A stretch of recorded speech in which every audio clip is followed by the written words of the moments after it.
توسلیات کا کہ جہاں قربت کی شرط نہیں ہے، تو نہ میرے لیے ہے، نہ سستانی صاحب کے لیے ہے، نہ کسی اور رتبے والے کے لیے ہے۔ لیکن اگر میں نے حکم یہ ہے کہ اگر میں نے وہاں پہ بھی اللہ کو یاد کیا اور اس کی قربت کو چاہا تو وہاں پہ بھی اللہ ہمیں ثواب دیتا ہے۔ تو یہ ہو گئی تعبدیات اور توسلیات، یعنی اللہ کو ہمیں یاد کرنا ہی کرنا ہے۔ لیکن ایک مقام ایسا آتا ہے کہ جو نہ تعبدیات میں سے ہے نہ توسلیات میں سے ہے، ہماری روزمرہ کی زندگی ہے۔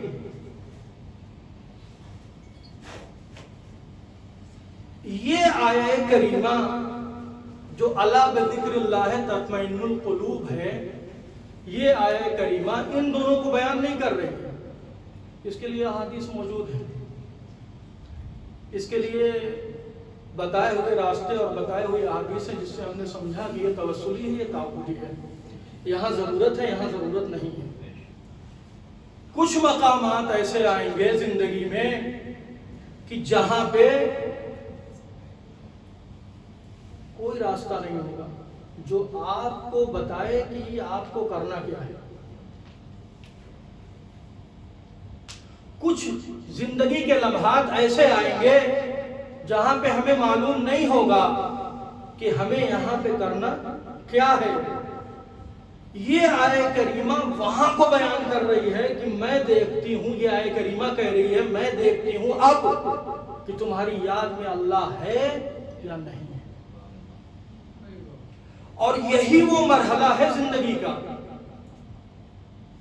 جہاں ابھی تک اللہ درجے اور رتبے کے اعتبار سے فیصلہ نہیں کر رہا تھا، لیکن اب اللہ درجے اور رتبے کے اعتبار سے فیصلہ کرے گا۔ ایک 16 سال کا بچہ ہے، کسی مشکل میں گرفتار ہوا، جس نے نہ آموزش عقائد ابھی پڑھی تھی، جس نے نہ در السبیل ابھی پڑھی تھی، جس نے نہ وحدانیت ابھی پڑھی تھی، جس نے نہ اصول کافی کی، اللہ کے بارے میں احادیث کا مطالعہ کیا تھا، اس نے اللہ کو اگر یاد نہ کیا اس کا مسئلہ الگ ہوگا، لیکن حیدر عباس کا مسئلہ الگ ہوگا جس نے آموزش عقائد پڑھ رکھی ہے، اگر وہ اللہ کو بھول گئے۔ سستانی صاحب کا مسئلہ الگ ہوگا، کیوں؟ کیونکہ انہوں نے صرف پڑھا نہیں ہے، کتابیں لکھ بھی ڈالی۔ تو اب اللہ ایسے مرحلے میں ہمارے رتبے اور پھر درجے کے اعتبار سے فیصلے کرتا ہے۔ اب آپ سوچ رہے ہوں گے کہ یہ باتیں میں کہاں سے پیش کر رہا ہوں، تو آپ غور کریں کہ ایک مرحلہ ایسا آتا ہے جہاں ہم نے اللہ کو یاد کیا تو اللہ ہمیں سکون قلب دے گا، نہیں یاد کیا تو مسئلہ یہ نہیں ہے کہ اللہ آپ کو مصیبتوں میں مبتلا کر دے گا، نہیں، جس طرف آپ جا رہے تھے وہاں سے اللہ آپ کو ہٹائے گا نہیں۔ غور فرما رہے ہیں؟ اور میں نے یہ بات کہی کہ یہ دھیان میں رہے، آپ نتیجہ اسی پہ ہے۔ کس پہ ہے نتیجہ؟ کہ وہ تمام جگہیں جہاں میں اور سید سیستانی ایک درجے میں کھڑے تھے، اب ہمارے درجوں میں فرق آ جائے گا۔ اس مرحلے میں آنے کے بعد اللہ پھر مراتب کے اعتبار سے فیصلے کرتا ہے کہ تمہارا مرتبہ کتنا ہے۔ آپ غور کریں، جناب یعقوب نبی ہیں تو نبوت کا عہدہ ہے، مرتبے میں زیادہ ہیں، درجات زیادہ ہیں، تو اب اللہ کا فیصلہ بھی جناب یعقوب نبی کے بنسبت زیادہ ہوگا، ان کی ذمہ داریاں اور بھی زیادہ بڑھ جاتی ہیں۔ کہا بھائی ہوا کیا؟ کہا ہوا یہ کہ یعقوب کے بیٹے بزید ہیں، یوسف کو ہمارے ساتھ جانے دیں، جانے دیں، بزید ہیں جانے دیں۔ آپ کیا آیہ کریمہ کہتی ہے؟ یوسف کو جانے دیں، کیوں اپنے ساتھ لیے پھر رہے ہیں، تھوڑا جائے گا، کھیلے گا، کودے گا ہمارے ساتھ، اور ہم اسے واپس لے کے آئیں گے۔ لیکن اب یہاں پہ آیہ کریمہ جہاں جناب یعقوب کو بیان کر رہی ہے کہ جناب یعقوب کس پس و پیش میں تھے، وہ اس بات سے آیا ہوتا ہے کہ جناب یعقوب کے بیٹوں کے اصرار کے باوجود جناب یعقوب جناب یوسف کو بھیجنے پہ آمادہ نہیں، اور چونکہ جناب یوسف سے اتنی زیادہ والہانہ عقیدت تھی جناب یعقوب کو، اور آپ جانتے ہیں انسانی فطرت کا تقاضا ہوتا ہے کہ جب کسی چیز میں بہت ہی زیادہ لگن لگا لیتا ہے تو وہ انسان کو پھر ناگہانی خطرات کو اس کے ذہنی سطح پہ ابھارتا رہتا ہے، اور جناب یعقوب کے ساتھ بھی یہی ہو رہا تھا۔ جیسے ہی بیٹے کہتے تھے جانے دیں، ہم بھیڑے چرانے جاتے ہیں، ہمارے ساتھ جائے گا، کھیلے گا، کودے گا، تو فوری طور پر ایک انجانا سا خوف جناب یعقوب کی ذہنی سطح پہ ابھرتا تھا۔ وہ کیا ابھرتا تھا؟ جس کو جناب یعقوب نے خود کہا تھا کہ میں یہ خوف کھاتا ہوں کہ میں اسے تم لوگوں کے ساتھ چھوڑ دوں، تم لے کے جاؤ، تم کھیلنے میں مشغول ہو جاؤ اور اسے بھیڑیا لے کے چلا جائے۔ تو جو والہانہ عقیدت تھی جناب یعقوب کی، وہ ایک انجانے خوف میں مبتلا کرتی تھی جناب یعقوب، اور جب جناب یعقوب اس خوف میں مبتلا ہوتے تھے تو وہ خوف تصویر بن کے ان کی ذہنی سطح پہ ابھر آتا تھا، اور وہ بالکل دیکھنے لگتے تھے کہ میرا بیٹا یوسف مجھ سے بچھڑ رہا ہے، تو وہ آمادہ نہیں ہو پاتے تھے۔ اب عزیزان، آپ یہاں پہ رک کے ایک لمحے کے لیے سوچیں کہ جناب یعقوب کے لیے یہ مشکل گھڑی تھی یا نہیں تھی؟ ان کی زندگی کا مشکل لمحہ یہ تھا یا نہیں تھا؟ تو آپ کہیں گے جناب یعقوب کے لیے مشکل لمحہ تھا۔ کیوں؟ کیونکہ فیصلہ نہیں کر پا رہے تھے۔ بیٹے کو بھیجنے کی بات سوچتے تھے تو بچھڑنے کا خوف ستاتا تھا، اور اس خوف کے تحت وہ بالکل تناؤ اور دباؤ میں رہتے تھے، اور وہ جناب یوسف کو بھیجنے پہ آمادہ نہیں ہوتے تھے۔ اصرار بڑھتا رہا۔ ایک دن جناب یعقوب نے جانے دیا، لیکن جب بھیجا ہے جناب یوسف کو تو اب ضروری یہ تھا کہ جناب یعقوب یہ کہتے کہ بیٹا یوسف جاؤ، میں نے تمہیں اللہ کے حوالے کیا۔ جناب یعقوب نے اس وقت اللہ کو یاد نہ کیا، اور یہ میں نہیں کہہ رہا ہوں کہ جناب یعقوب کو اس وقت اللہ یاد نہیں کیا، خود جناب یعقوب کہہ، آپ غور فرمائیں۔ پہلی آیہ کریمہ کیا کہتی ہے؟ جب یہ بار بار آتے ہیں کہتے ہیں قالوا یا ابانا ما لک لا تأمنا علی یوسف وإنا له لناصحون، ٹھیک؟ ارسلہ معنا غدا یرتع ویلعب وإنا له لحافظون، آپ بھیجیں، کھیلے گا کودے گا ہمارے ساتھ۔ قال انی لیحزننی ان تذهبوا به واخاف ان یأکلہ الذئب وانتم عنہ غافلون، اسے بھیڑیا کھا جائے اور تم غفلت کا شکار رہو۔ تو اب جناب یوسف آمادہ ہوئے، بھیجا، لیکن اس وقت اللہ یاد نہیں آیا۔ یہ میں نہیں کہہ رہا ہوں، لمحے بھر کی غفلت جناب یعقوب سے سرزد ہوئی، ورنہ اگر قضیے پہ غور کیا جائے تو واقعی یوسف کچھ اور ہوتا اگر جناب یوسف جناب یعقوب یہی پہ اگر اللہ کو یاد کر لیا۔ خود جناب یعقوب نے کہا، کہاں پہ؟ یوسف بچھڑ گئے، یعقوب روتے روتے اپنی بینائی کھو بیٹھے۔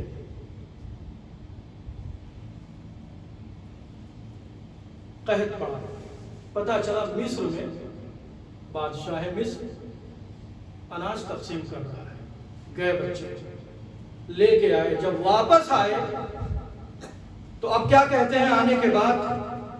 فَلَمَّا رَجَعُوا إِلَىٰ أَبِيهِمْ قَالُوا يَا أَبَانَا مُنِعَ مِنَّا الْكَيْلُ، جب واپس آئے آنے کے بعد کہنے لگے بابا یہ اس بار تو دے دیا ہے، اب جائیں گے تو ہم کو نہیں ملے گا۔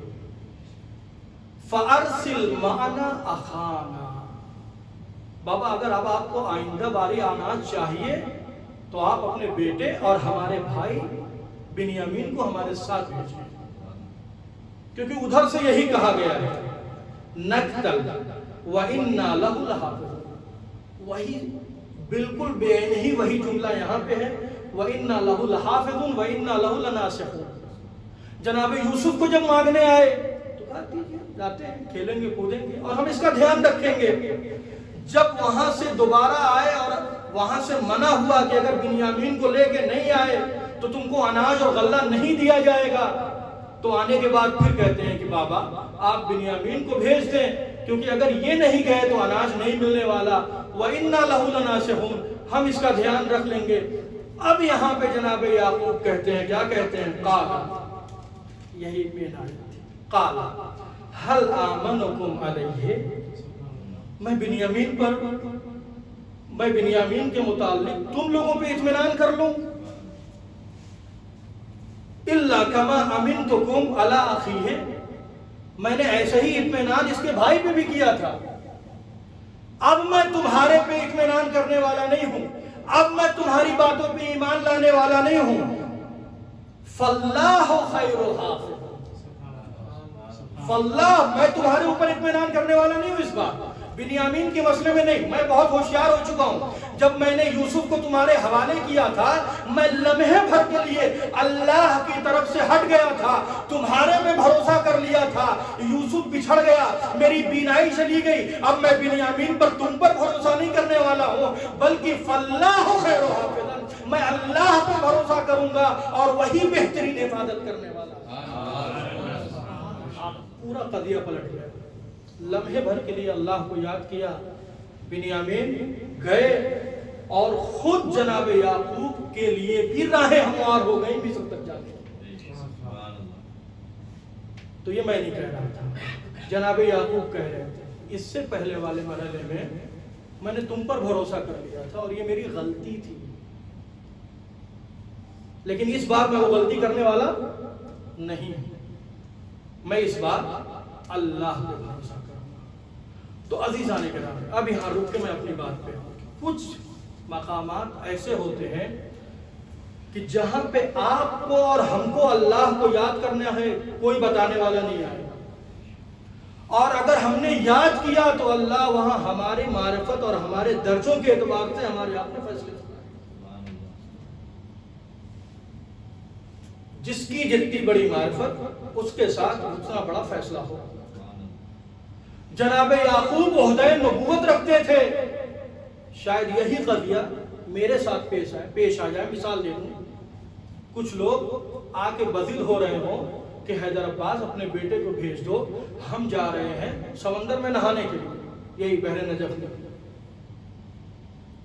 اور میں بھی تھوڑا، میں پہلے ہی بتا چکا پانی سے میں خود بھی بہت ڈرتا تھا، تو ایک خوف میرے دل میں ہے، وہی ڈر مجھے آیا اور میں سوچنے لگا، وہی تصویر بنا کے اپنے بیٹے کے متعلق بھی سوچنے لگا، تو میں خوف میں آؤں گا۔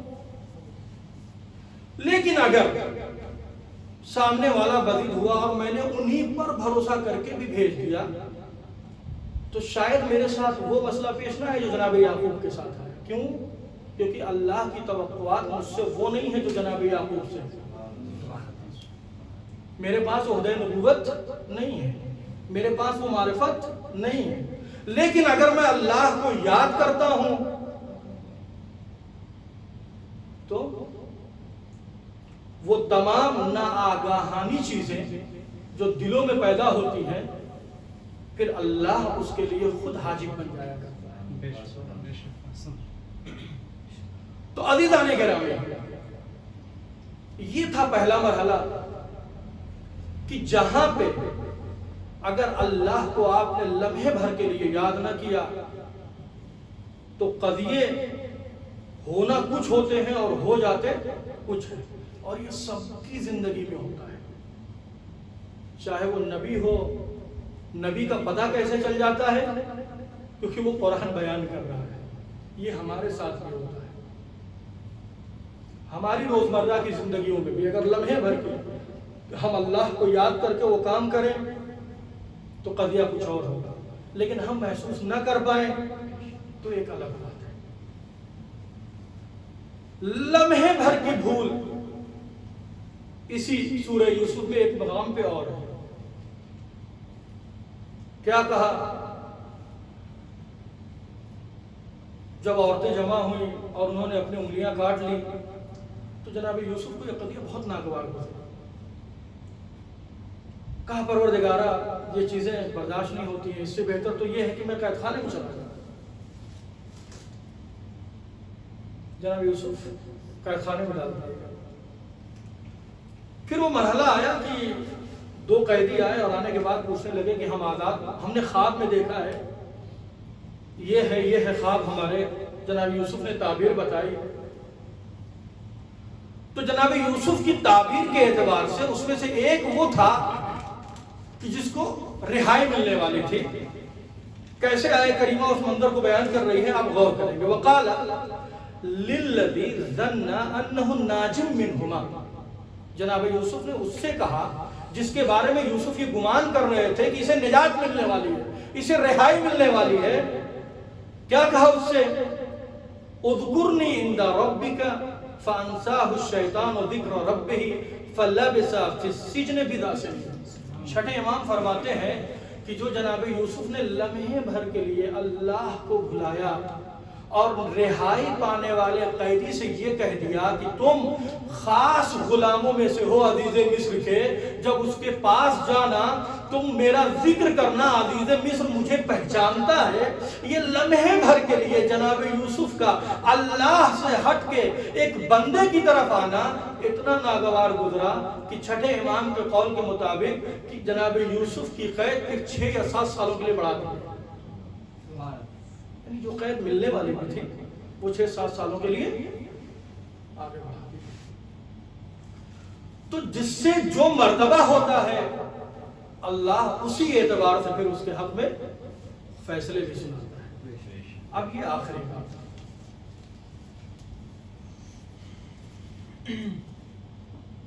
کون ہے؟ جناب موسیٰ ہے۔ جناب موسیٰ مصر کے باہر رہا کرتے تھے، چونکہ پروان کہاں چڑھے تھے؟ محل میں، اور محل شہری آبادی سے دور تھا، محل سے باہر تھا، محل شہر کے باہر تھا۔ تو جناب موسیٰ کبھی کبھی شہر کے اندر داخل ہوتے تھے، شہری آبادی میں آتے تھے۔ ایک دن شام کے وقت جب آ رہے تھے، پورا قرآن اس مسئلے کو بیان کر رہا ہے، آ رہے تھے، جیسے ہی داخل ہوئے تو دیکھا ایک قبطی اور ایک بنی اسرائیلی میں لڑائی ہو رہی ہے۔ تو جو جناب موسیٰ کا چاہنے والا تھا اس نے مدد کے لیے بلایا۔ جناب موسیٰ آگے بڑھے، ایک گھونسا بنا کے مارا اور قبطی مر گیا۔ یہ قضیہ ہو گیا۔ جناب موسیٰ گئے، جو امور انجام دیتے تھے انجام دے کے چلے۔ دوسرے دن جناب موسیٰ پھر آ رہے تھے، دیکھا شخص وہی ہے بنی اسرائیلی کا، لیکن قبطی بدلا ہوا ہے، پھر لڑائی کر رہا ہے۔ پھر بلایا تو آج موسیٰ نے کہا کہ یعنی شرارت تمہاری رہتی ہے، یہ کیا ہے روز کا روز تماشے تم کھڑے کیے ہو؟ اس نے پلٹا مار دیا اس بنی اسرائیلی نے۔ کیا کہا؟ اچھا تو آج آپ کا موڈ یہ کر رہا ہے کہ آج آپ مجھے مار دیں گے، تو میں جا کے ابھی کہوں گا فوجیوں سے کہ اسی نے کل مارا تھا اس قبطی کو۔ قبطی یعنی فوجی، جو فرعون کے فوجی تھے قبطی، انہوں نے ہی مارا تھا۔ اب عزیزو یہاں سے آپ غور کریں، جیسے ہی اس بنی اسرائیلی نے یہ جملہ کہا کہ میں جاؤں گا اور جا کے ابھی کہوں گا، جناب موسیٰ کے دل میں ایک خوف پیدا ہوا۔ اب اس جیسے ہی خوف آیا تھا، ہونا کیا چاہیے تھا؟ جتنی ہم نے ابھی گفتگو سنی، ہونا کیا چاہیے تھا؟ جناب موسیٰ اللہ کو یاد کرتے، نہیں ہے نا؟ گفتگو کا نتیجہ یہی تھا، اللہ کو یاد کرتے۔ لیکن وہ خوف اتنا زیادہ جناب موسیٰ کو متردد کر گیا۔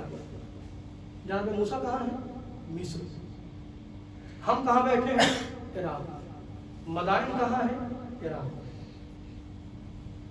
جناب موسیٰ کو اس خوف نے اتنا زیادہ پشوپیش میں ڈالا کہ فیصلے کی قوت ختم ہوئی اور اللہ کو یاد.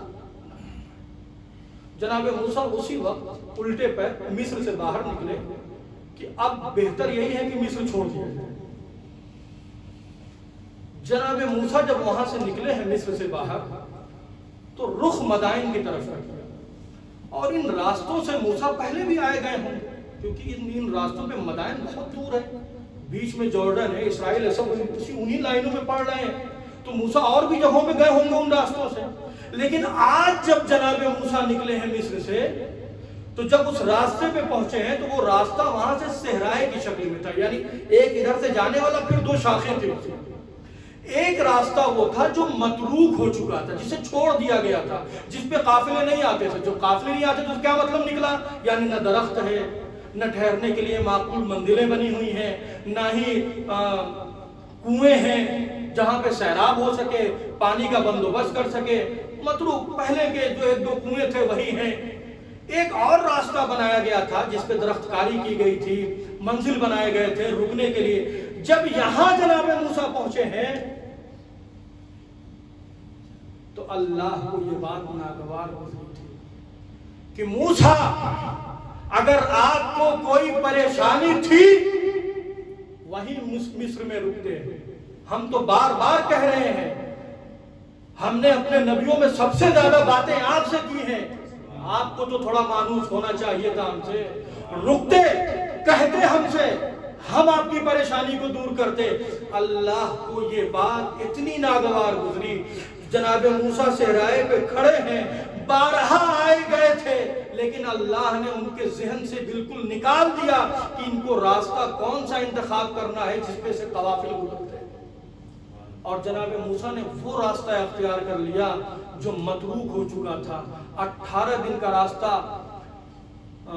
داستان ہائی اس قرآن کریم میں لکھا کہ 18 دن تقریباً بنتا تھا مصر سے مدائن عراق تک آنے کے لیے. جناب موسیٰ اس راستے پہ چلے ہیں, کیا کھاتے ہوئے؟ درختوں کے پتے کھاتے ہوئے, پیاسے, جاں بلب. اس عالم میں جناب موسیٰ 18 دن کی مشقت سہتے ہوئے مدین, جو قرآن کہہ رہا ہے, پہنچے ہیں. تو ایک باغیچے میں جناب موسیٰ تھکے ہارے ایک درخت کا سہارا لے کے بیٹھ گئے, تھوڑا استراحت کر گئے. وجہ کیا تھی؟ اس باغیچے میں ایک کنواں تھا اور اس کنویں پہ پورا مدائن پانی لینے آتا تھا اور لوگ اپنے جانوروں کو بھی وہی سیراب کیا کرتے تھے. تو جناب موسیٰ نے دیکھا ابھی بھیڑ ہے, تھکا ہارا بھی ہوں, چلو پہلے پیروں سے کانٹے تو نکال لیے جائیں. متروک راستہ تھا, بڑی مشقتیں اٹھائے ہوئے جناب موسیٰ وہاں تک پہنچے تھے.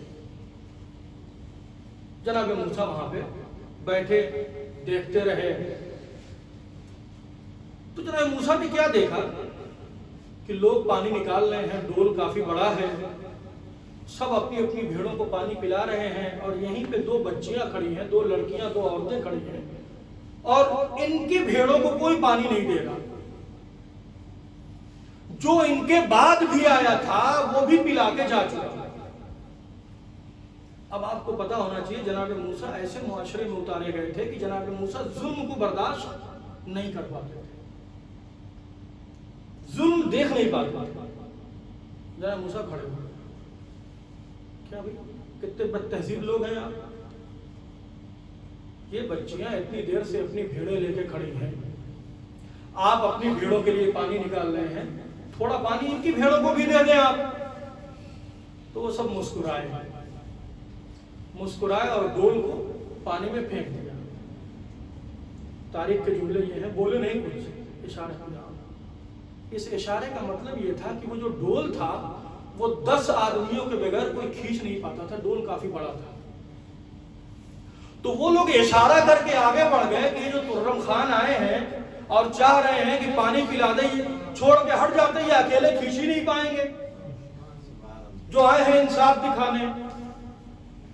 لیکن عزیزو, جناب موسیٰ نے وہ ڈول جو پھینکی ہوئی تھی آنے واحد نے اسے کھینچ کے باہر نکالا, ان بچیوں کے حوالے کیا, انہوں نے اپنی بھیڑوں کو پانی پلایا. اور یہ بچیاں گھر آئیں. بچیاں ہیں کون؟ جناب شعیب کی بیٹیاں. بس میں نتیجے پہ آ گیا.